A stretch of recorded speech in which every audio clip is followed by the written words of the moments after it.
Helen, with your unique perspective at the helm of Nest, who now have £4 billion worth of assets under management, what would you say are the key trends you see in terms of customer engagement at the moment?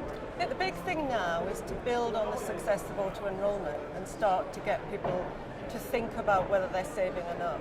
The big question for the industry now is thinking about how we get people to save more for retirement, and perhaps how we do that within the context of their wider financial well-being. Many of the people that are saving with us at Nest have no personal rainy day funds. They have no money put away for any emergency that happens to them.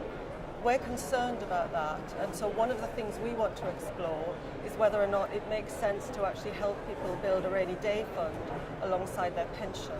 So we're going to be launching a pilot in the next couple of months, looking at doing that very thing and seeing whether or not having some short-term resilience as well as a pension helps people actually save longer and more for their retirement. And is that because what you have dubbed as a sidecar initiative, That's as you've right. called it, is that because you think people won't save as much in pensions because they're worried it's not accessible? It's partly that, but it's actually more that one of the biggest reasons that people stop saving in a pension is because they have a financial shock.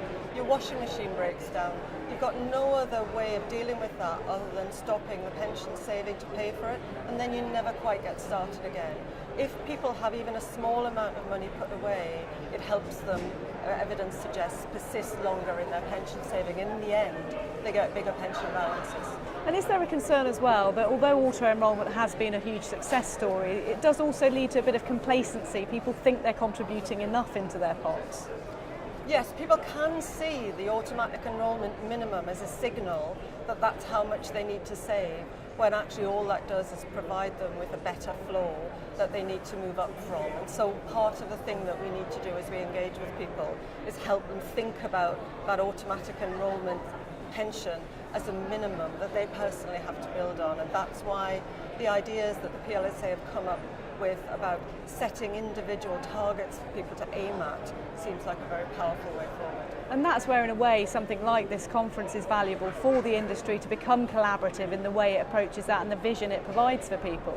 Absolutely, it's in all our interest to get the UK saving even more, and why wouldn't we want to collaborate on something like that? Helen, thank you so much for joining us. Great to talk to you. Thank you very much.